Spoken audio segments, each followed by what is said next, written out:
दोस्तों नमस्कार। ये है मार्गदर्शन फॉर सिविल सर्विसेज। मैं अनुराग चौधरी। दोस्तों आज से हम शुरू कर रहे हैं समसामयिक घटना चक्र द्वारा प्रकाशित सामान्य भूगोल के अंतर्गत विश्व का भूगोल अर्थात वर्ल्ड ज्योग्राफी का पहला भाग। संपूर्ण विश्व के भूगोल को हम 4 भागों में कवर करेंगे। उसके बाद भारत का भूगोल खंड प्रारंभ करेंगे। यह वीडियो सिविल सेवा परीक्षा, विभिन्न राज्यों की राज्य सेवा परीक्षाओं जैसे UP PCS, MP PCS, Bihar, Rajasthan PCS आदि के साथ साथ bank, SSC, railway, UGC, net, CTET आदि परीक्षाओं के लिए बेहद महत्वपूर्ण है। यह श्रृंखला रिवीजन के लिए चलाई जा रही है दोस्तों, ताकि आप कम समय में आसानी से भूगोल के महत्वपूर्ण प्रश्नों को रिवाइज कर सकें। तो आइए शुरू करते हैं आज का वीडियो। आज पहला खंड है दोस्तों, विश्व के भूगोल का जो पहला खंड है उसमें हम पढ़ेंगे ब्रह्मांड। ब्रह्मांड के अंतर्गत ब्रह्मांड की सामान्य अवधारणा से संबंधित जो महत्वपूर्ण प्रश्न बनते हैं परीक्षाओं के लिए, उसको हम रिवाइज करेंगे। तो देखिए, पहला प्रश्न है महाविस्फोट सिद्धांत या बिग बैंग थियरी किससे संबंधित है। तो दोस्तों महाविस्फोट सिद्धांत या बिग बैंग थियरी ये ब्रह्मांड की उत्पत्ति से संबंधित है। महाविस्फोटक सिद्धांत का प्रतिपादन किसने किया था? तो जॉर्ज लेमेंटेयर ने बिग बैंग थियरी का प्रतिपादन किया था। अगला प्रश्न है वह गैलेक्सी जिसमें हमारा सौरमंडल स्थित है वो कौन सी है? तो दोस्तों वो मंदाकिनी या गैलेक्सी या आकाशगंगा या दुग्ध मेखला में हमारा सौरमंडल स्थित है। यानी मंदाकिनी या आकाशगंगा या दुग्ध मेखला जिसे कि मिल्की वे कहा जाता है, उसी में हमारा सौरमंडल स्थित है। आकाशगंगा मिल्की वे वर्गीकृत की गई है। तो दोस्तों जो आकाशगंगा मिल्की वे है वो सर्पिलाकार गैलेक्सी के रूप में वर्गीकृत की गई है। ब्रह्मांड वर्ष यानी कॉस्मिक ईयर क्या कहलाता है? तो कॉस्मिक ईयर वो है दोस्तों सूर्य द्वारा गैलेक्टिक केंद्र की एक परिक्रमा करने में लगने वाला समय। सूर्य द्वारा गैलेक्टिक केंद्र की एक परिक्रमा करने में लगने वाला समय एक कॉस्मिक ईयर कहलाता है। हमारी आकाशगंगा के केंद्र की परिक्रमा करने में सूर्य को कितना समय लगता है? ये बहुत ही महत्वपूर्ण है दोस्तों। हमारी आकाशगंगा जो कि मिल्की वे है, उसको केंद्र की परिक्रमा करने में सूर्य को 22 से 25 करोड़ वर्ष का समय लगता है। 22 से 25 करोड़ वर्ष का समय लगता है हमारी आकाशगंगा के केंद्र की परिक्रमा करने में सूर्य को। अगला प्रश्न है तारे के विकास क्रम में सर्वप्रथम क्या होता है? तो जो स्टार्स या तारों का विकास क्रम होता है उसमें जो पहला चरण है दोस्तों वो है प्रोटो स्टार का निर्माण। प्रोटो स्टार का निर्माण होता है, वो तारे के विकास का प्रथम चरण होता है। तारे का रंग किसका सूचक है? तो तारे का रंग उसके तापमान या टेम्परेचर का सूचक होता है। बहुत ही महत्वपूर्ण है, कई बार परीक्षाओं में पूछा गया है कि जो तारे का तापमान होता है उससे उसका रंग निर्धारित होता है। तो इसलिए तारे का जो रंग होता है उसके तापमान का सूचक होता है। अगला प्रश्न है दोस्तों वह सीमा जिसके बाहर तारे आंतरिक मृत्यु से ग्रसित होते हैं वो होता है चंद्रशेखर सीमा। चंद्रशेखर सीमा दोस्तों यह सीमा है जिसके बाहर तारे आंतरिक मृत्यु से ग्रसित होते हैं। ये जो चंद्रशेखर सीमा है भारतीय मूल के अमेरिकी खगोल शास्त्री एस चंद्रशेखर द्वारा निर्धारित की गई थी। अगला प्रश्न है तारों के कारण घटित आकाशीय परिघटना क्या होती है? तो ये ब्लैक होल या कृष्ण विवर परिघटना जो है वो तारों के कारण घटित होने वाली आकाशीय परिघटना है। अगला प्रश्न है दोस्तों कृष्ण छिद्र या ब्लैक होल सिद्धांत को किसने प्रतिपादित किया था? बहुत ही महत्वपूर्ण है, जिसके बारे में अभी हमने चर्चा की कि जो चंद्रशेखर सीमा है उससे संबंधित जो ब्लैक होल सिद्धांत है उसका प्रतिपादन भारतीय मूल के अमेरिकी खगोल शास्त्री एस चंद्रशेखर यानी सुब्रमण्यम चंद्रशेखर ने किया था। अब आइए देखते हैं एक महत्वपूर्ण प्रश्न कथन और कारण से संबंधित। तो कथन है कृष्ण छिद्र एक ऐसा खगोलीय अस्तित्व है जिसे दूरबीन से देखा नहीं जा सकता है। और कारण क्या है दोस्तों? कारण है कि कृष्ण छिद्र पर गुरुत्वीय क्षेत्र इतना प्रबल होता है कि यह प्रकाश को भी बाहर अपने से बाहर नहीं निकलने देता है। तो इसका सही उत्तर है दोस्तों ए और आर दोनों सही है तथा आर ए की सही व्याख्या करता है। अगला प्रश्न है, कृष्ण छिद्र अंतरिक्ष में एक पिंड है जो किसी भी प्रकार के विकिरण या रेडिएशन को बाहर नहीं जाने देता। इस गुण का कारण क्या है? तो दोस्तों इस गुण का कारण इसका बहुत उच्च घनत्व होता है। हाई डेंसिटी जो है वो कृष्ण छिद्र की एक विशेषता है, जिसके कारण वो विकिरण को अपने से बाहर नहीं जाने देता है। सुपरनोवा क्या है दोस्तों? तो सुपरनोवा एक मृत प्राय तारा है। ऐसा तारा जिसकी मृत्यु होने वाली हो उसे सुपरनोवा कहते हैं। अगला प्रश्न है, अंतरिक्ष में तारामंडलों यानी कॉन्स्टेलेशंस की संख्या कितनी है? तो कुल तारामंडलों की संख्या 88 है। याद रखिएगा, अंतरिक्ष में कुल तारामंडलों की संख्या 88 है। पल्सर, कृष्ण विवर, क्वासर एवं भंगुर तारा आदि क्या हैं? तो दोस्तों ये सभी खगोलीय वस्तुएं हैं।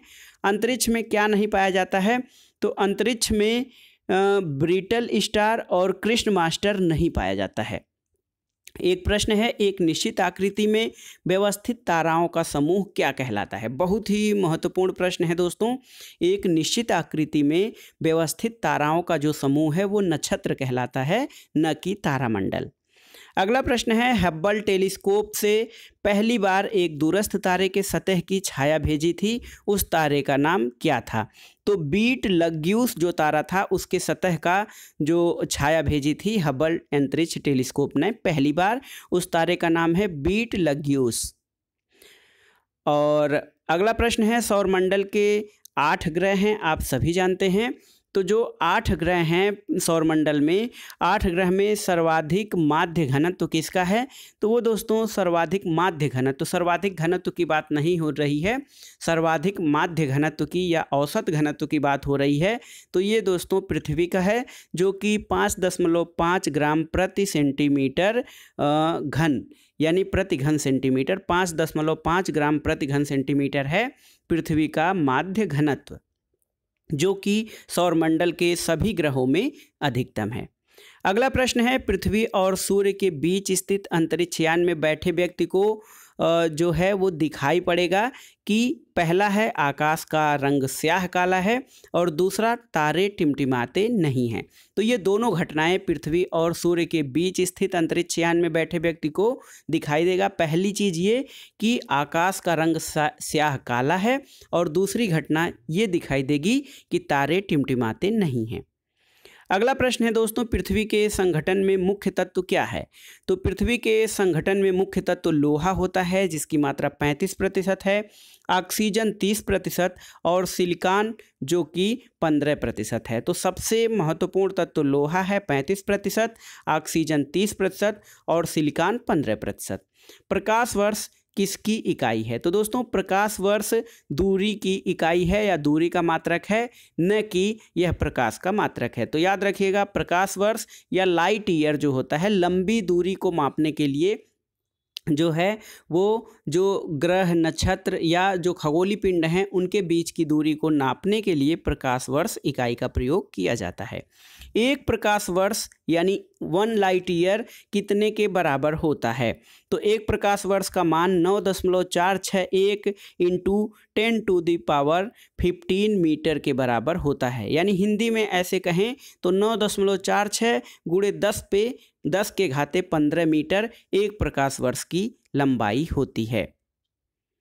अगला प्रश्न है दोस्तों, तारों के मध्य दूरी ज्ञात करने की इकाई क्या है? तो तारों के मध्य की दूरी बहुत अधिक होती है दोस्तों, उसको ज्ञात करने के लिए या उसको मापने के लिए प्रकाश वर्ष इकाई का प्रयोग किया जाता है। अब आइए देखते हैं अगला प्रश्न जो है वो ये है कि जो यदि एक प्रेक्षक तारों के क्षितिज से लंबवत उठते हुए देखता है तो वह कहाँ अवस्थित होता है? दोस्तों एक प्रेक्षक है जो तारों को देख रहा है, वो क्षितिज से लंबवत उठते हुए तारों को देखता है तो वो कहाँ पे स्थित है? तो दोस्तों वो जो प्रेक्षक है वो विषुवत रेखा पर स्थित होता है, इसलिए उसे तारे क्षितिज से लंबवत उठते हुए दिखाई देते हैं। अगला प्रश्न है, जिस तारामंडल के तारे ध्रुव तारे की ओर संकेत करते हैं वह कौन सा है? तो दोस्तों ये सप्तर्षि तारामंडल होता है। अब आइए देखते हैं ब्रह्मांड के बाद दूसरा जो पार्ट है इसका, वो है सौर मंडल। हमारा सोलर सिस्टम या सौर मंडल, उससे संबंधित जो प्रमुख प्रश्न परीक्षाओं की दृष्टि से हैं उसके बारे में देखते हैं। तो दोस्तों इसका पहला प्रश्न है, सौर मंडल का भाग नहीं है, तो निहारिका जो है वो सौर मंडल का भाग नहीं है। अगला प्रश्न है, सूर्य हमारे सौरमंडल का केंद्र है और पृथ्वी उसकी परिक्रमा करती है, यह सर्वप्रथम किसने प्रतिपादित किया था?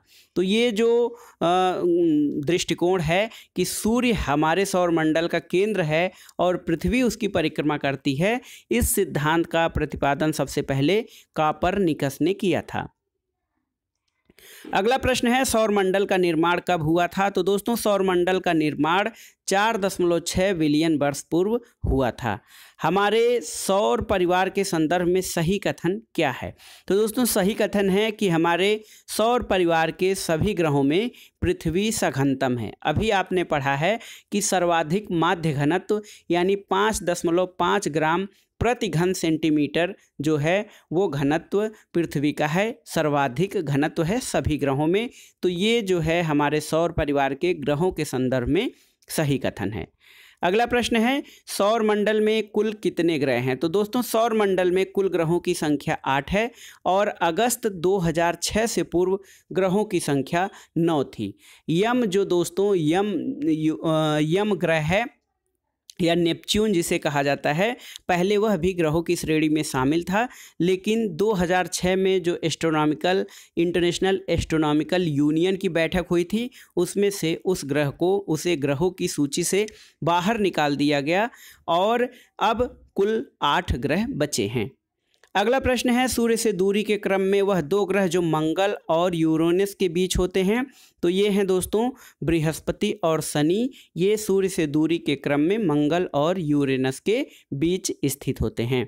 अगला प्रश्न है, वह ग्रह सूर्य से दूरी के बढ़ते हुए सही क्रम में जो व्यवस्थित हैं ग्रहों का क्रम, वो किस प्रकार से होता है? तो दोस्तों सूर्य से दूरी के बढ़ते क्रम में जो सही क्रम होता है वह है सूर्य पहले होता है, उसके बाद पहला ग्रह जो होता है वह बुध, फिर दूसरा शुक्र, तीसरा पृथ्वी, चौथा मंगल, पांचवा बृहस्पति, छठा शनि, सातवां यूरेनस और आठवां नेपच्यून।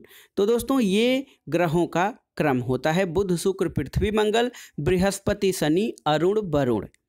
अब आइए देखते हैं, सूर्य तथा पृथ्वी के मध्य कौन सा ग्रह स्थित है?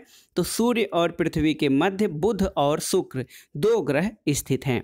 पृथ्वी स्थित है तो शुक्र और मंगल के मध्य में पृथ्वी ग्रह स्थित है। और ग्रहों के बारे में सत्य कथन क्या है? तो दोस्तों ग्रह जो होते हैं ये अप्रकाशमान होते हुए भी चमकते हैं, क्योंकि इन पर सूर्य की रोशनी पड़ती है, इसलिए ये अप्रकाशमान, इनका खुद का प्रकाश नहीं होता है, ये सूर्य से जो प्रकाश मिलता है उनसे चमकते हैं। अगला प्रश्न देखते हैं, सूची 1 को सूची 2 से सुमेलन करना है दोस्तों। पहला है सौरमंडल का सबसे छोटा ग्रह, तो यह है बुध है। सौरमंडल का सबसे बड़ा ग्रह बृहस्पति है। सौरमंडल में सूर्य से दूसरे स्थान का ग्रह शुक्र है, तो ये आपको सुमेलन करना था। सबसे छोटा ग्रह बुध, सबसे बड़ा ग्रह बृहस्पति और सूर्य से दूसरे स्थान पर यानी पहले स्थान पर बुध है, दूसरे स्थान पर शुक्र का नंबर आता है। सूर्य के सबसे निकटतम ग्रह है तो बुध है। सौरमंडल का मंदतम गति वाला ग्रह कौन सा है? तो दोस्तों सबसे धीमी गति वाला ग्रह वरुण है। और आकार के अनुपात में घटते क्रम में ग्रहों की स्थिति क्या है? तो सबसे बड़ा आकार होता है बृहस्पति का, उससे छोटा शनि है, फिर यूरेनस यानी अरुण और उसके बाद पृथ्वी आती है। तो दोस्तों आकार के अनुसार घटते क्रम में जो ग्रहों की स्थिति है वो है बृहस्पति, शनि, अरुण और पृथ्वी। अगला प्रश्न है, हाइड्रोजन, हीलियम तथा मीथेन प्रमुख गैसें हैं जो विद्यमान होती हैं। तो ये प्रमुख गैसें हाइड्रोजन, हीलियम और मीथेन जो होती हैं ये बृहस्पति, शनि और मंगल ग्रह पर विद्यमान होती हैं।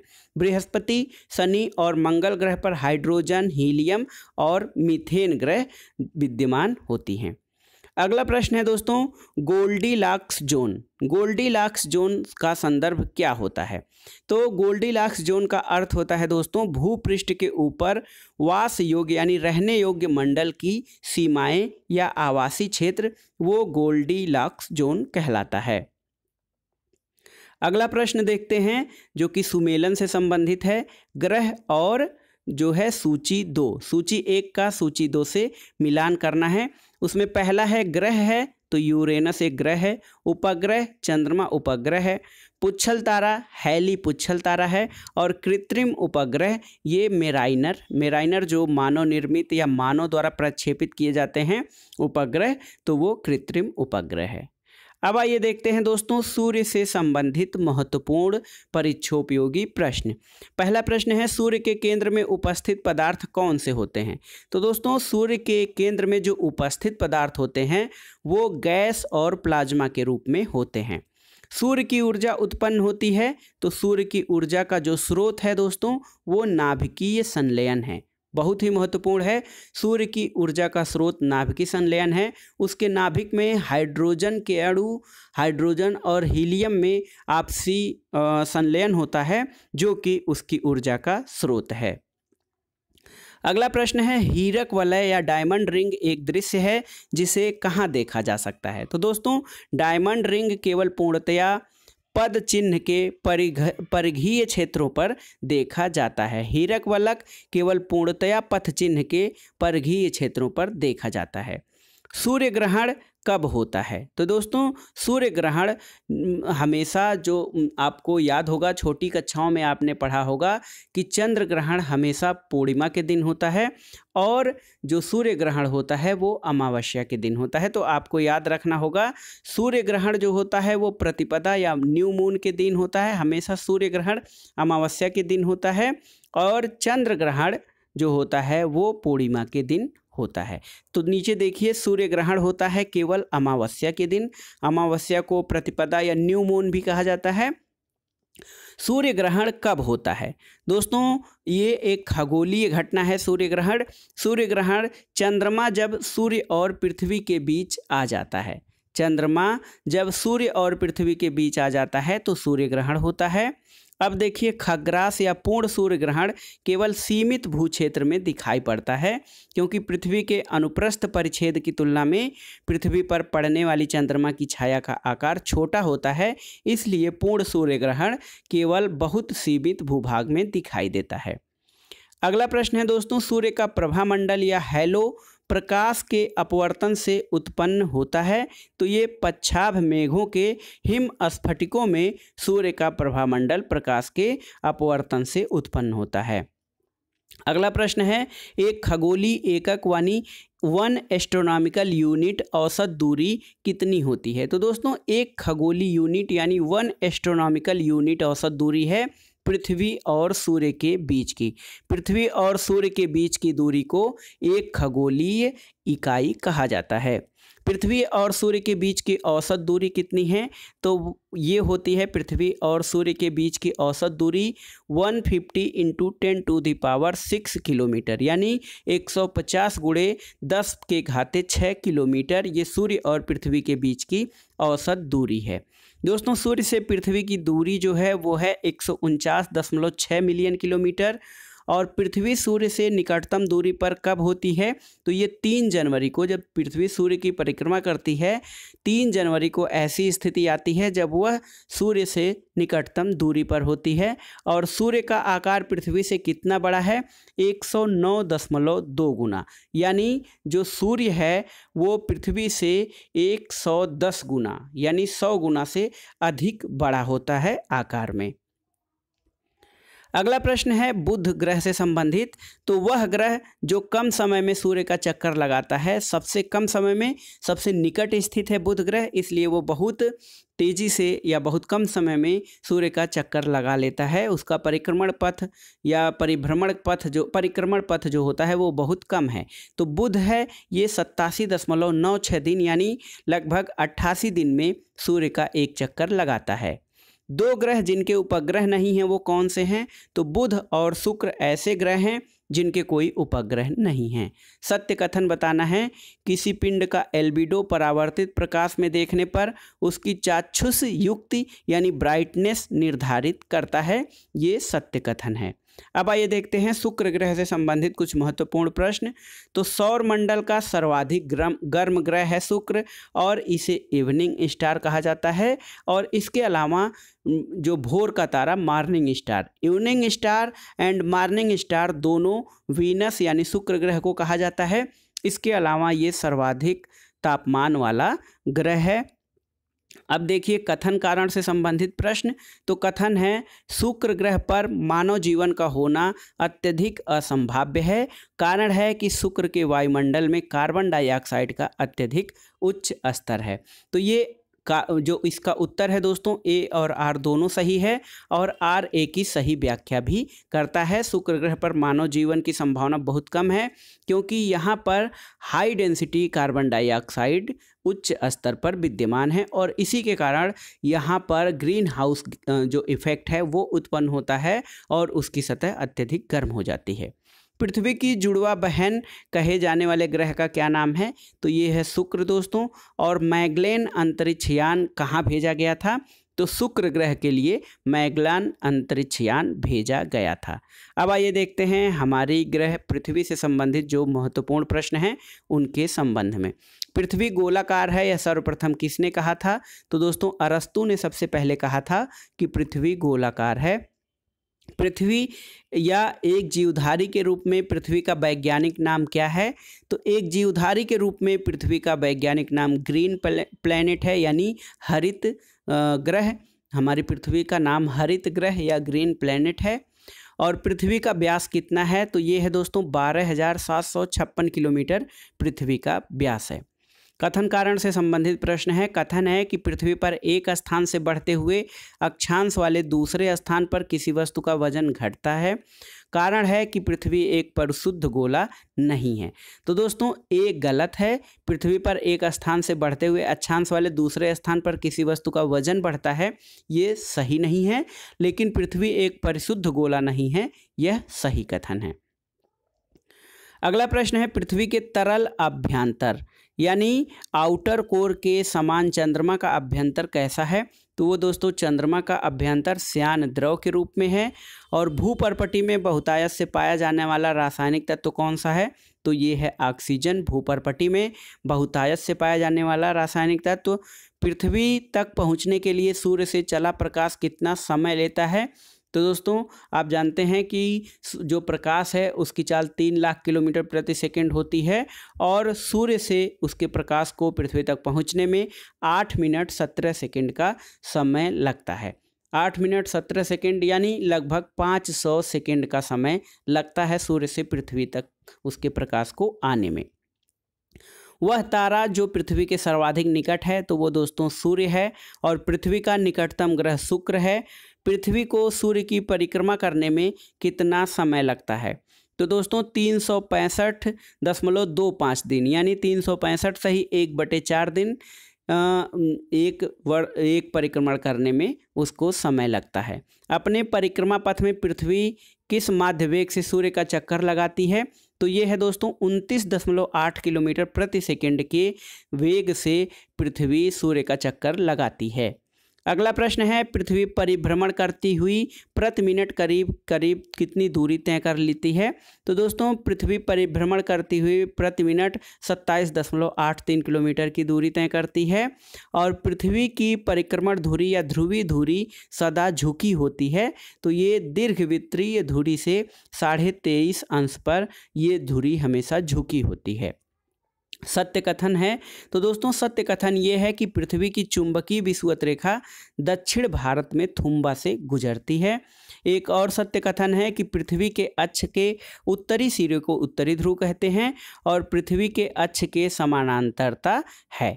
तो पृथ्वी के अक्ष के उत्तरी सिरे को उत्तरी ध्रुव कहते हैं, और पृथ्वी के अक्ष की समांतरता होती है। अगला प्रश्न है, दिन रात जिस कारण होता है वो क्या है? भू परिभ्रमण। धरती का परिभ्रमण यानी खुद में ही घूमना, वो दिन रात होने का कारण होता है।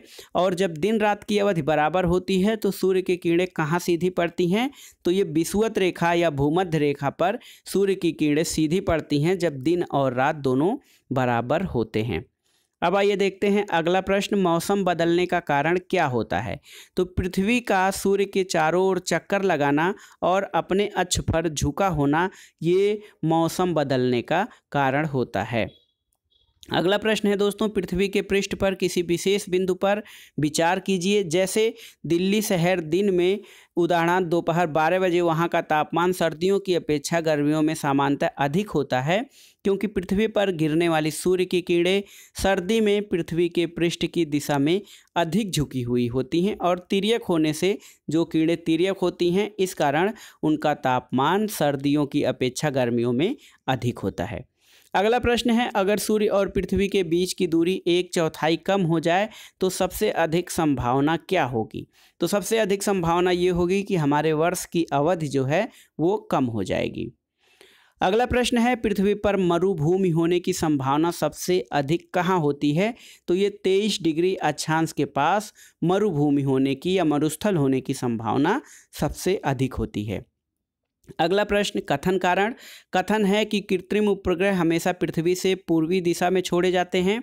कारण है कि पृथ्वी पश्चिम से पूर्व की ओर चक्कर लगाती है और इसलिए उपग्रह को निकास वेग मिल जाता है। तो कथन और कारण दोनों सही है और इसकी सही व्याख्या भी करता है। अगला प्रश्न है, पृथ्वी के परितः घूमने वाले कृत्रिम उपग्रह से बाहर गिराई गई गेंद का क्या होता है।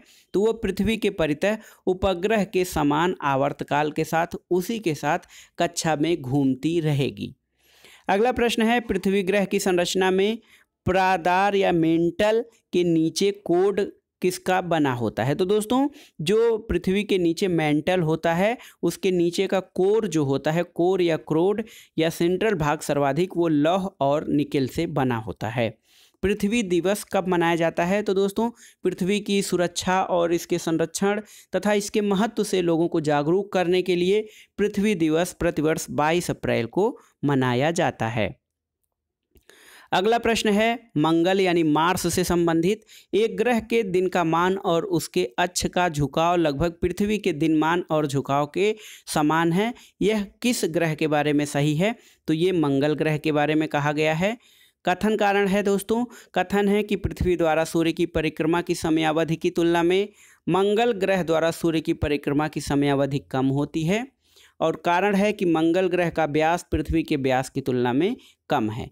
तो ये ए गलत है लेकिन आर सही है।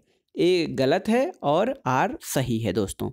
अगला प्रश्न है, मंगल पर जीवन की उपस्थिति के लिए वह अवस्था जो सबसे सुसंगत है वो ये है बर्फ छत्रकों और हिमशीतित जल की उपस्थिति।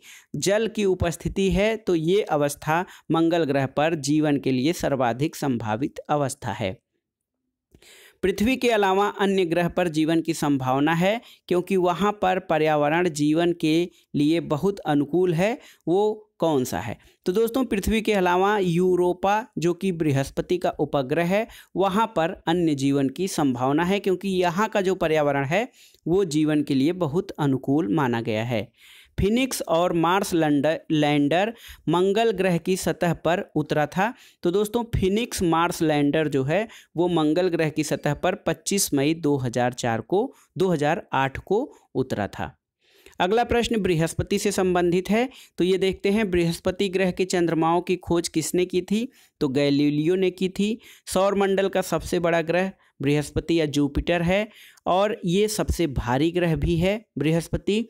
सूर्य के चारों ओर एक परिक्रमा के लिए अधिकतम समय लेने वाला कौन सा ग्रह है। तो ये है वरुण, अरुण, वरुण, यानी ये जो ग्रह है दोस्तों ये सूर्य के चारों ओर परिक्रमा के लिए सर्वाधिक समय लेता है, उसका नाम है वरुण। बृहस्पति का वलय जो है दोस्तों, बृहस्पति का वलय सिलिकेटों का बना हुआ है और वह ग्रह जिसके सर्वाधिक प्राकृतिक उपग्रह अथवा चंद्रमा है वह बृहस्पति है। बृहस्पति के अभी तक सर्वाधिक उपग्रह खोजे जा चुके हैं। अब आइए देखते हैं शनि ग्रह से संबंधित महत्वपूर्ण प्रश्न। तो ये है, शनि सूर्य के चारों ओर एक चक्कर लगाने में कितना समय लेता है। तो दोस्तों, शनि ग्रह को सूर्य के चारों ओर एक चक्कर लगाने में 29.5 वर्ष का समय लगता है और एक देखिए जो उपग्रह पिक्चर्स में आप देखते हैं, वह ग्रह जिसके चारों ओर वलय है तो वह शनि के चारों ओर वलय है।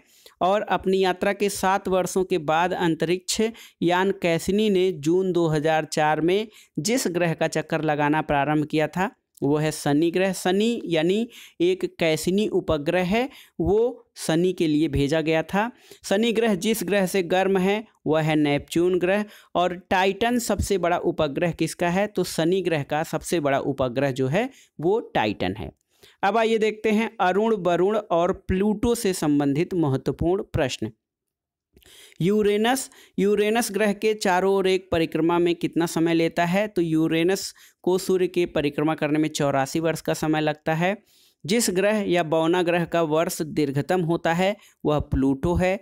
इंटरनेशनल एस्ट्रोनॉमिकल यूनियन द्वारा 2006 में दी गई परिभाषा के अनुसार किसे ग्रह नहीं माना गया है, तो दोस्तों ये है प्लूटो। प्लूटो को 2006 के बाद ग्रह की श्रेणी से बाहर निकाल दिया गया था।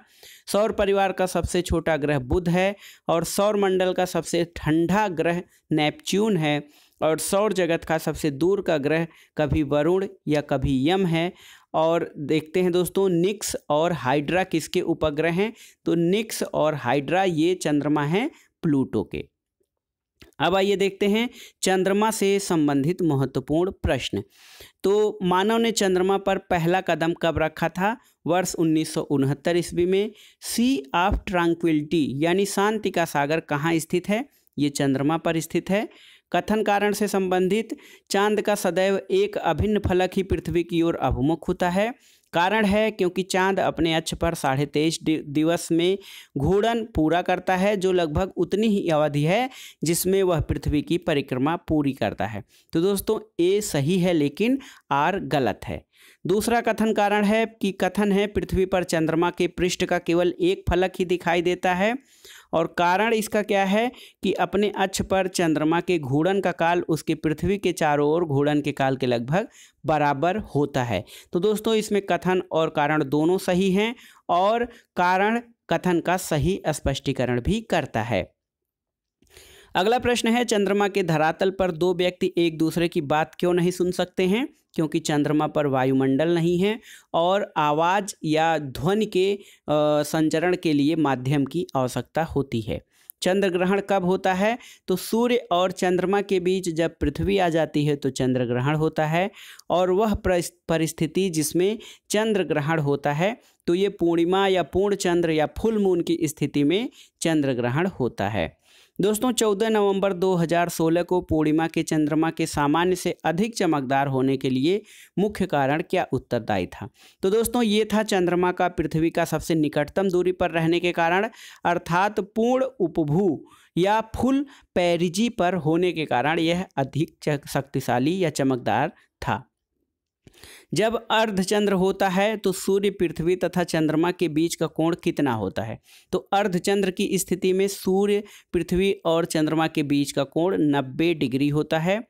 सौर मंडल में चंद्रमा क्या है, तो दोस्तों सौर मंडल में जो चंद्रमा है ये पृथ्वी का उपग्रह है। अब आइए सुमेलन करना है। ग्रह यूरेनस, उपग्रह चंद्रमा, पुच्छल तारा हेली है और कृत्रिम उपग्रह यान मेरिनर है। ब्लू मून परिघटना कब होती है, जब एक सौर वर्ष में एक अतिरिक्त पूर्णिमा होती है तो उसे ब्लू मून परिघटना कहते हैं।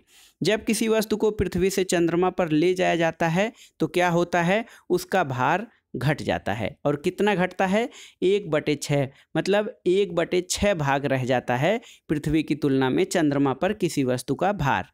चंद्रमा की पृथ्वी से औसत दूरी कितनी है दोस्तों, तो 3,84,400 किलोमीटर दूरी है चंद्रमा से पृथ्वी की या चंद्रमा की पृथ्वी से औसत दूरी। अब आइए देखते हैं क्षुद्र ग्रहों से संबंधित प्रश्न। मंगल और बृहस्पति की कक्षाओं के बीच में सूर्य के चारों ओर परिक्रमा करने वाले शैल के छोटे टुकड़ों के समूह को क्या कहा जाता है, तो उसे क्षुद्र ग्रह कहा जाता है। क्षुद्र ग्रह मंगल और बृहस्पति के कक्षाओं के बीच सूर्य के चारों ओर परिक्रमा करते हैं। क्षुद्र ग्रहों के विषय में सही क्या है, तो सही कथन है क्षुद्र ग्रह सूर्य की परिक्रमा करने वाले विभिन्न आकारों के चट्टानी मलबे हैं। अधिकांश क्षुद्र ग्रह छोटे हैं लेकिन कुछ का व्यास 1000 किलोमीटर तक बड़ा है। अगला प्रश्न है, सौर मंडल में क्षुद्र ग्रह या एस्टेरॉयड छोटे खगोलीय पिंड हैं, ये जिन ग्रहों के बीच पाए जाते हैं तो ये है मंगल और बृहस्पति। जो क्षुद्र ग्रह हैं वो मंगल और बृहस्पति के बीच पाए जाते हैं। क्षुद्र ग्रह और धूमकेतु में क्या अंतर होता है? तो दोस्तों, क्षुद्र ग्रह लघु चट्टानी ग्रहिकाएं या प्लेटोनाइड होते हैं, जबकि धूमकेतु हिमशीतित गैसों से निर्मित होते हैं जिन्हें चट्टानी और धातु पदार्थ आपस में बांधे रखते हैं। धूमकेतु गोचर दीप्तिमान पुच्छ दर्शाते हैं, जबकि क्षुद्र ग्रहों के पूंछ दिखाई नहीं देती है। अब आइए देखते हैं धूमकेतु और उल्का से बनने वाले प्रमुख प्रश्न। तो धूमकेतु की पुच्छ सूर्य से परिदिष्ट होती है, क्योंकि सूर्य द्वारा उत्सर्जित विकिरण धूमकेतु पर जो है वो भैज्य दाब डालता है, जिससे उसकी पूंछ सूर्य से दूर क्षिप्त हो जाती है। हेल बॉप नाम क्या है? तो दोस्तों, हेल बेप नाम पुच्छल तारा या धूमकेतु का है। सुमेकर लेवी 9 धूमकेतु जिस ग्रह से टकराया था वो कौन सा ग्रह है? वो बृहस्पति ग्रह है। और उल्का यानी मेटियोर, उल्का क्या होता है? तो उल्का बाह्य अंतरिक्ष से पृथ्वी के वायुमंडल में प्रविष्ट हुए द्रव्य का अंश होता है। अब आइए पृथ्वी के अक्षांश और देशांतर से संबंधित महत्वपूर्ण प्रश्न जो परीक्षाओं में आए हैं उनके बारे में पढ़ते हैं। 91 डिग्री उत्तर, 45 डिग्री पूरब, 45 डिग्री दक्षिण तथा 91 डिग्री पश्चिम में से जो सही अक्षांशी स्थिति हो सकती है वो क्या है? तो वो है दोस्तों 45 डिग्री दक्षिण। अक्षांश जो होते हैं वो उत्तरी और दक्षिणी अक्षांश होते हैं, इसलिए पूरब और पश्चिमी जो अक्षांश हैं वो गलत हैं, इसलिए इसमें सही होगा 45 डिग्री दक्षिण। अगला प्रश्न है, एक ग्लोब पर अक्षांशों में बृहद वृत्त क्या होता है? तो ग्लोब पर जो अक्षांशों में सबसे बृहद होता है वो विषुवत रेखा होती है, क्योंकि ये पृथ्वी के सबसे बीच में होती है, इसलिए इसे बृहद वृत्त कहा जाता है। प्रधान यामोत्तर या ध्रुव वृत्तीय तथा विषुवत या भूमध्य रेखा का प्रतिच्छेदन बिंदु कहाँ स्थित है? तो ये अटलांटिक महासागर में स्थित है, प्रधान यामोत्तर और विषुवत रेखा का कटान बिंदु। देशांतर से संबंधित महत्वपूर्ण प्रश्न दोस्तों, तो काहिरा का समय जो है वो ग्रीनविच से 2 घंटा आगे है, इसलिए वो स्थित है 30 डिग्री पूर्वी देशांतर पर। जब 22.5 डिग्री पूर्वी देशांतर पर मध्याह्न हो जाता है तब प्रातः के 6:30 बजेंगे 0 डिग्री पूर्वी देशांतर पर। यदि 2 स्थानों की स्थिति में 90 डिग्री देशांतर का अंतर है तब दोनों स्थानों के बीच का समयांतर कितना होता है? तो दोस्तों, ये दोनों जगहों के बीच का समयांतर 6 घंटे होगा। 90 डिग्री में 6 घंटे होता है। दोस्तों, जब ग्रीनविच में मध्याह्न है तो एक जगह का स्थानीय मान 5 बजे सायं है, वह जगह कहाँ स्थित है? तो ये 75 डिग्री पूर्वी देशांतर पर स्थित होती है।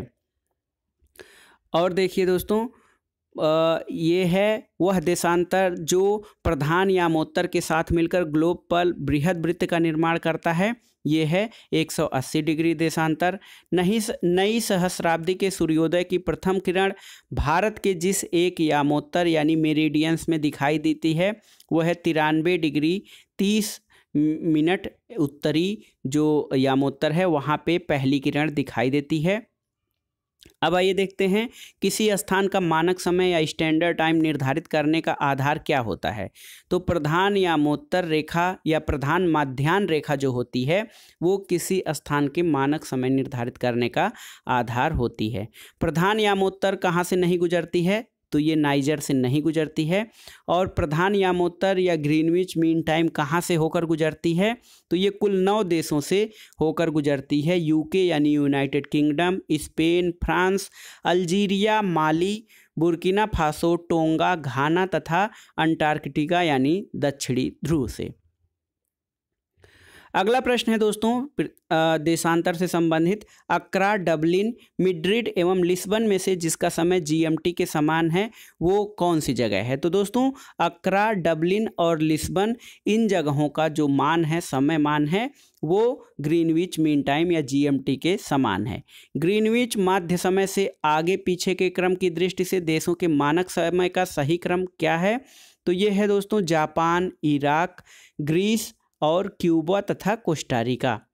अगला प्रश्न है, जब IST यामोत्तर पर दोपहर होती है तब धरती पर एक अन्य स्थान पर लोग अपनी सुबह 6 बजे की चाय ले रहे होते हैं, उस स्थान का देशांतर कितना होता है? तो दोस्तों उस स्थान का देशांतर 90 डिग्री वेस्ट देशांतर होता है। ग्रीनविच से दोपहर 12 बजे एक तार भेजा जाता है। तार संप्रेषित करने में 12 मिनट का समय लगा और वह एक नगर में 6 बजे सायं को पहुंचा, तो नगर का देशांतर कितना होगा? नगर का देशांतर दोस्तों 87 डिग्री पूर्वी देशांतर होगा। अंतर्राष्ट्रीय दिनांक रेखा यानी इंटरनेशनल डेट लाइन कहाँ से होकर गुजरती है? अंतर्राष्ट्रीय तिथि रेखा या डेट रेखा प्रशांत महासागर से होकर गुजरती है। अगला प्रश्न है, कथन कारण से संबंधित है। तो कथन है, तिथि निर्धारित रेखा पर ग्रीनविच से 12 घंटे का अंतर होता है। कारण है कि तिथि निर्धारित रेखा 180 डिग्री देशांतर पर स्थित है।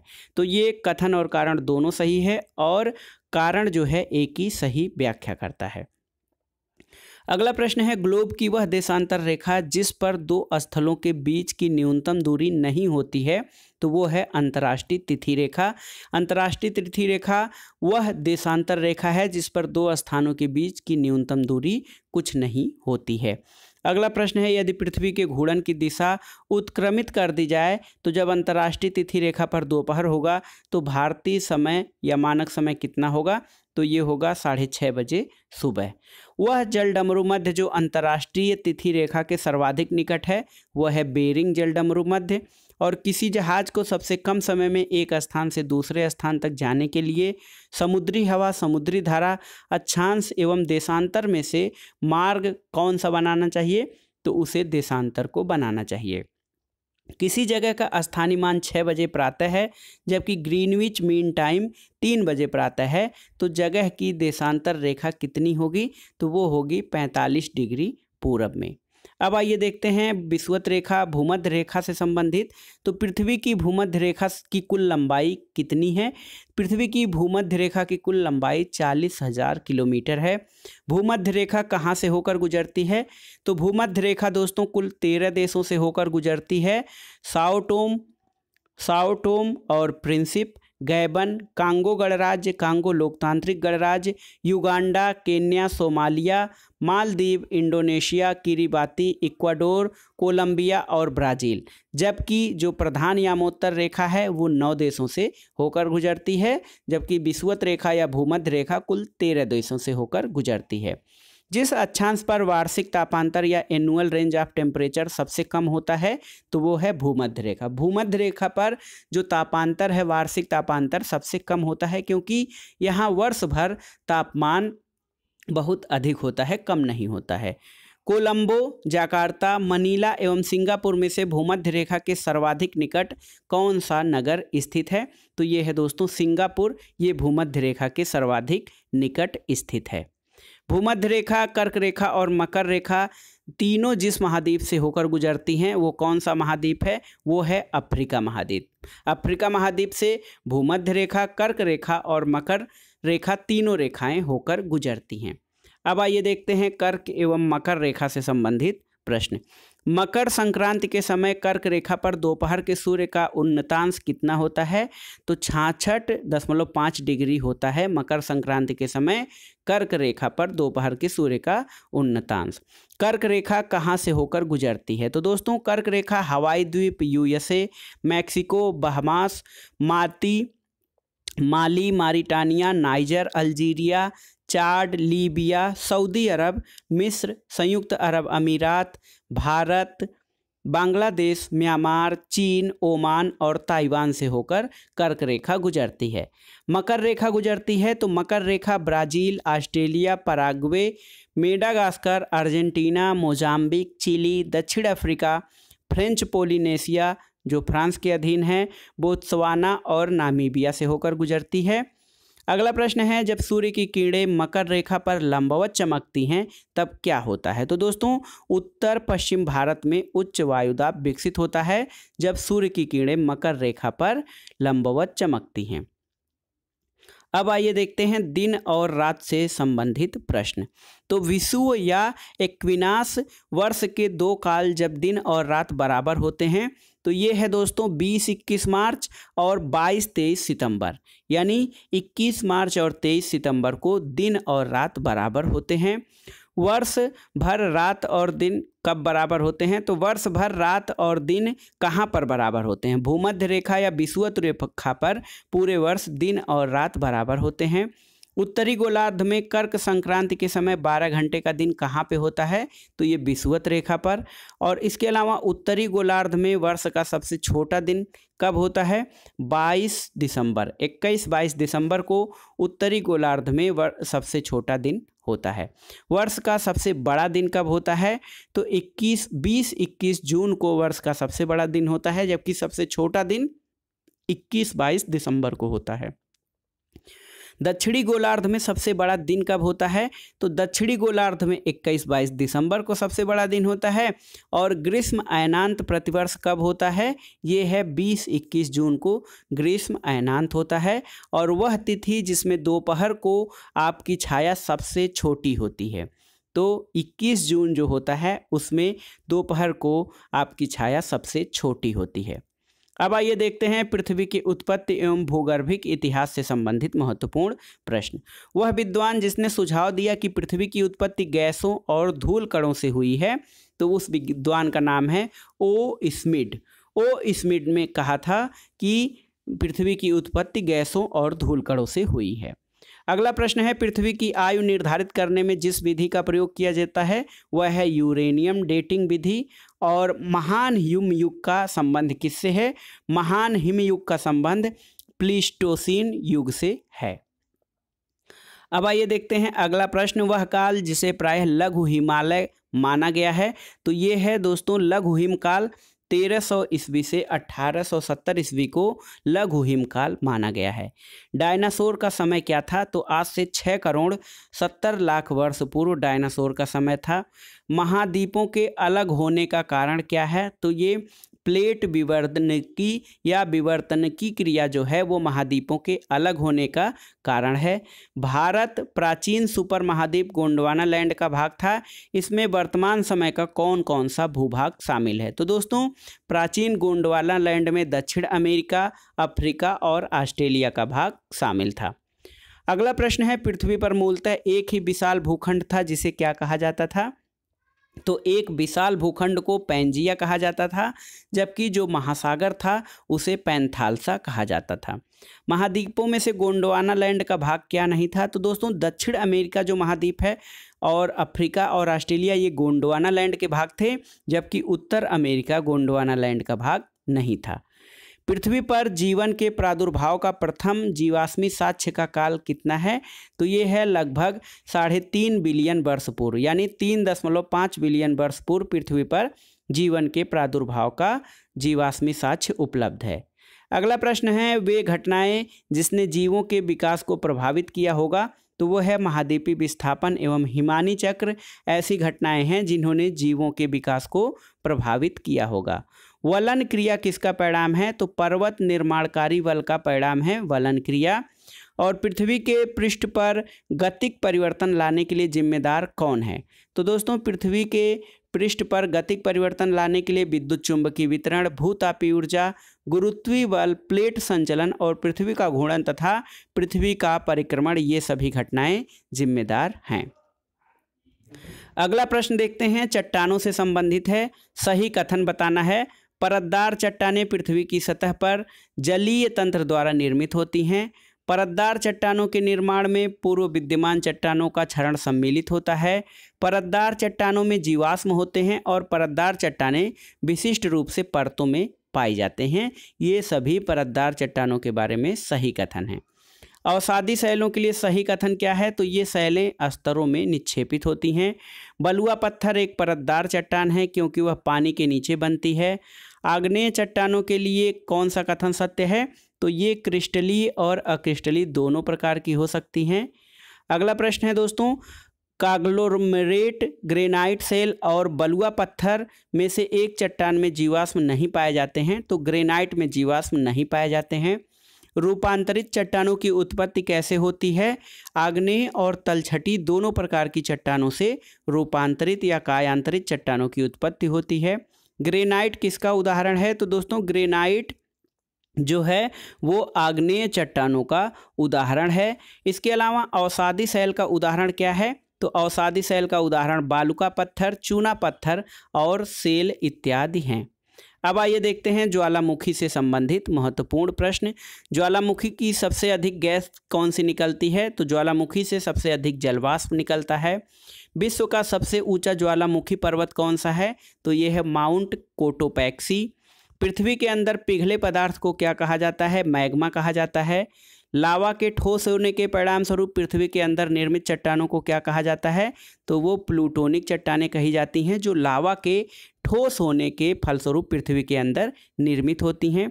ज्वालामुखी उद्गार या वोल्केनिक इरप्शन नहीं होते हैं, तो बाल्टिक सागर में ज्वालामुखी उद्गार नहीं होता है। माउंट एटना पर्वत क्या है? यह एक ज्वालामुखी पर्वत है। ज्वालामुखी पर्वत माउंट सेंट हेलेंस कहाँ स्थित है? तो ये दोस्तों माउंट सेंट हेलेंस जो कि एक ज्वालामुखी पर्वत है, ये संयुक्त राज्य अमेरिका में स्थित है। मोनो लावा एक सक्रिय ज्वालामुखी कहाँ का है? तो ये हवाई द्वीप यूएसए का एक सक्रिय ज्वालामुखी है मोनो लावा। आकार की दृष्टि से पृथ्वी पर सबसे बड़ा सक्रिय ज्वालामुखी कौन सा है? तो हवाई द्वीप में स्थित मोनो लावा जो ज्वालामुखी है वो सबसे अधिक सक्रिय ज्वालामुखी है। सक्रिय ज्वालामुखी कौन कौन से हैं? कोटोपैक्सी, एटना, फ्यूजियामा और वेसुवियस, ये सभी सक्रिय ज्वालामुखी के उदाहरण हैं। कोटोपैक्सी, एटना, फ्यूजियामा और वेसुवियस। अफ्रीका का सर्वोच्च पर्वत शिखर माउंट किलिमंजारो कहाँ स्थित है? तो दोस्तों माउंट किलिमंजारो तंजानिया में स्थित है। किलिमंजारो आग्नेयगिरी या वोल्केनो का एक उदाहरण है। अगला प्रश्न है, वह ज्वालामुखी जिसे भूमध्य सागर का प्रकाश स्तंभ कहा जाता है, ये है स्ट्रोम्बोली ज्वालामुखी। संसार का सर्वाधिक सक्रिय ज्वालामुखी कौन सा है? वो है किलायु। अब आइए मिलान करना है ज्वालामुखी का। एटना सिसिली द्वीप पर स्थित है, वेसुवियस इटली में है, कोटोपैक्सी रास द्वीप पर है और जो है दोस्तों एरिबस रास द्वीप पर है और कोटोपैक्सी इक्वाडोर में स्थित है। माउंट रेनियर यूएसए में है, एटना इटली में है, पेरिकुटिन जो है वो मैक्सिको की ज्वालामुखी है और टाल फिलीपींस में स्थित है। सही सुमेलन करना है। माउंट किनाबालू ये मलेशिया में है, अलबुर्ज ईरान में है।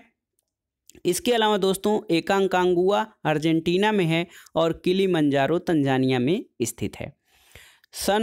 सबनकाया ज्वालामुखी पेरू में है, कोलिमा मैक्सिको में है और माउंट मेरापी जो ज्वालामुखी है वो इंडोनेशिया में स्थित है। भूकंप से संबंधित देखते हैं। भूकंप के समय जिन तरंगों का उद्भव होता है वो होती हैं PSL यानी प्राइमरी, सेकेंडरी एंड लेव आर सरफेस वेव्स जो होती हैं, ये भूकंप के समय इन तरंगों का उद्गम होता है। रिंग ऑफ फायर किससे संबंधित है? तो दोस्तों रिंग ऑफ फायर भूकंप से, ज्वालामुखी और प्रशांत महासागर से संबंधित है। सही कथन बताइए दोस्तों। तो भूकंप की तीव्रता को मार्केली स्केल पे नापा जाता है। भूकंप का मैग्नीट्यूड विमुक्त ऊर्जा की माप है और भूकंप के मैग्नीट्यूड भूकंपी तरंगों के आयाम के सीधे मापनों पर आधारित होता है। ये सभी कथन सही हैं। रिक्टर पैमाने का उपयोग किसे नापने के लिए किया जाता है? भूकंप की तीव्रता मापने के लिए। सिस्मोमीटर भूकंप को मापता है। सुनामी किससे संबंधित है? तो ये जापानी भाषा का शब्द है। जापान का वह शहर जिसने विध्वंसकारी सुनामी एवं नाभिकीय विकिरण का सामना किया था वो है फुकुशिमा। और भारतीय उपमहाद्वीप का उत्तर पश्चिम प्रदेश भूकंप ग्रहणशील है, जिसका कारण क्या है? तो इसका कारण प्लेट विवर्तनिकी या प्लेट टेक्टोनिक क्रिया है। अब आइए देखते हैं महाद्वीपों से संबंधित महत्वपूर्ण प्रश्न। वह महाद्वीप जिसमें देशों की संख्या अधिकतम है, तो ये है अफ्रीका महाद्वीप। यहाँ पर 54 देश हैं। क्षेत्रफल के अनुसार सबसे बड़ा महाद्वीप एशिया महाद्वीप है और महाद्वीपों का क्षेत्रफल के अनुसार सही अवरोही क्रम है। तो बड़ा सबसे है एशिया, उसके बाद अफ्रीका, फिर उत्तरी अमेरिका, उसके बाद दक्षिणी अमेरिका, फिर अंटार्कटिका, यूरोप, ऑस्ट्रेलिया। ये महाद्वीपों का क्षेत्रफल के अनुसार अवरोही क्रम है। विश्व के 2 सबसे छोटे महाद्वीप कौन हैं? तो ऑस्ट्रेलिया और यूरोप। वह महाद्वीप जिसमें प्रति व्यक्ति भूमि सर्वाधिक है तो ये है ऑस्ट्रेलिया में। और वह महाद्वीप जो संसार में सर्वाधिक मध्य ऊंचाई वाला है तो वो है दक्षिणी ध्रुव या अंटार्कटिका महाद्वीप। ये सर्वाधिक औसत ऊंचाई पर स्थित महाद्वीप है। अगला प्रश्न, एटलस पर्वत कहाँ स्थित है? उत्तर पश्चिमी अफ्रीका में स्थित है।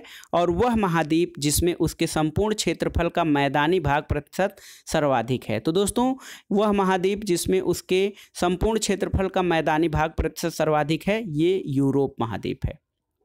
अब आइए देखते हैं विश्व की प्रमुख पर्वत श्रेणियों से संबंधित प्रश्न। पर्वतों का सागर किसे कहा जाता है? ब्रिटिश कोलंबिया को। विश्व की सबसे ऊंची चोटियां कहाँ पाई जाती हैं? नवीन मोड़दार या नवीन बलित पर्वतों में। विश्व की सर्वाधिक लंबी पर्वत श्रृंखला कौन सी है? तो ये एंडीज पर्वत श्रृंखला है। एंडीज पर्वत श्रृंखला दक्षिणी अमेरिका में है। दक्षिणी आल्प्स पर्वतमालाएं कहाँ स्थित हैं? न्यूजीलैंड में स्थित हैं। आल्प्स पर्वत श्रेणी का विस्तार कहाँ है? तो दोस्तों दक्षिणी आल्प्स जो पर्वतमाला है वो अलग है और आल्प्स पर्वत श्रेणी जो है ये फ्रांस, ऑस्ट्रिया, जर्मनी और स्विट्जरलैंड में पाई जाती है। यूरोप की पर्वत श्रृंखला है आल्प्स। और व्हाइट पर्वत कहाँ पाए जाते हैं दोस्तों? तो व्हाइट पर्वत संयुक्त राज्य अमेरिका में पाए जाते हैं।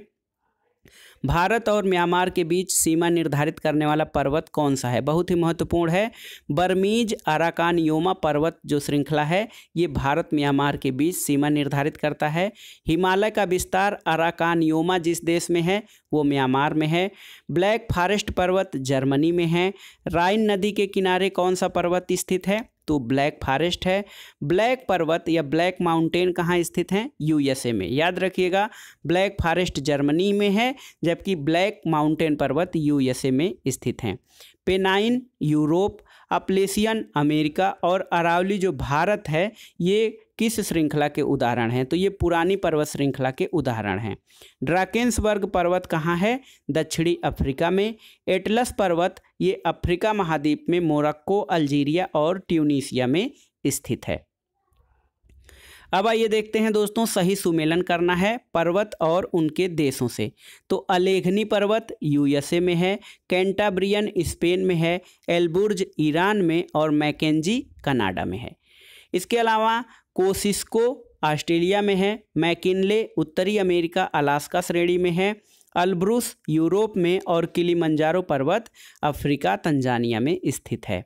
सही सुमेलन करना है। आल्प्स बलित पर्वत का उदाहरण है। वासजेज भ्रंशोत्थ पर्वत का उदाहरण है। विंध्य जो है अवशिष्ट पर्वत का उदाहरण है और फ्यूजियामा ज्वालामुखी पर्वत का उदाहरण माना जाता है। माउंट टिटलिस कहाँ स्थित है? तो दोस्तों माउंट टिटलिस स्विट्जरलैंड में स्थित है। और इटली में कौन सा पर्वत है? AP9। AP9 पर्वत इटली में स्थित है। फ्रांस और स्पेन के बीच सीमा रेखा कौन सा पर्वत बनाता है? तो फ्रांस और स्पेन दो यूरोपियन कंट्रीज है। यहाँ पर सीमा रेखा पेरिनीज पर्वत बनाता है। गोलन हाइट कहाँ स्थित हैं? तो मध्य पूर्व या मिडिल ईस्ट में इजराइल फिलिस्तीन में जो हैं गोलन हाइट्स स्थित हैं। अब आइए देखते हैं पठार और घाटियों से संबंधित महत्वपूर्ण प्रश्न। तिब्बत के पठार की समुद्र तल से औसत ऊंचाई कितनी है? तो 5000 मीटर या 5 किलोमीटर तिब्बत के पठार की समुद्र तल से औसत ऊंचाई है। दक्षिण अमेरिका में खनिजों का भंडार किसे कहा जाता है? पैटागोनिया के पठार को। और पठार पर स्थित नगर कौन सा है? मैड्रिड। संसार की छत या रूफ ऑफ वर्ल्ड किसे कहा जाता है? पामीर के पठार को। संयुक्त राज्य अमेरिका के दक्षिण कैलिफोर्निया स्थित मृतक घाटी या डेथ वैली किसका उदाहरण है? तो दोस्तों डेथ वैली रिफ्ट घाटी का उदाहरण है। शैतान का गोल्फ कोर्स या डेविल्स गोल्फ कोर्स के नाम से किसे या डेथ वैली कहाँ पर स्थित है? तो दोस्तों शैतान का गोल्फ कोर्स या डेथ वैली यूएसए में स्थित है। मृतक घाटी अत्यधिक गर्मी और उष्णता के लिए मानी जाती है। और पंजसीर घाटी कहाँ स्थित है? ये अफगानिस्तान में स्थित है। संयुक्त राज्य अमेरिका में सिलिकॉन वैली कैलिफोर्निया में स्थित है। इसके अलावा दोस्तों पठार एवं घाटियों से संबंधित जो प्रश्न हैं उसमें देखते हैं टेलर घाटी कहाँ स्थित है? बहुत ही महत्वपूर्ण है। टेलर घाटी अंटार्कटिका में स्थित है। ग्रेट आर्टिजन बेसिन ये ऑस्ट्रेलिया में स्थित है?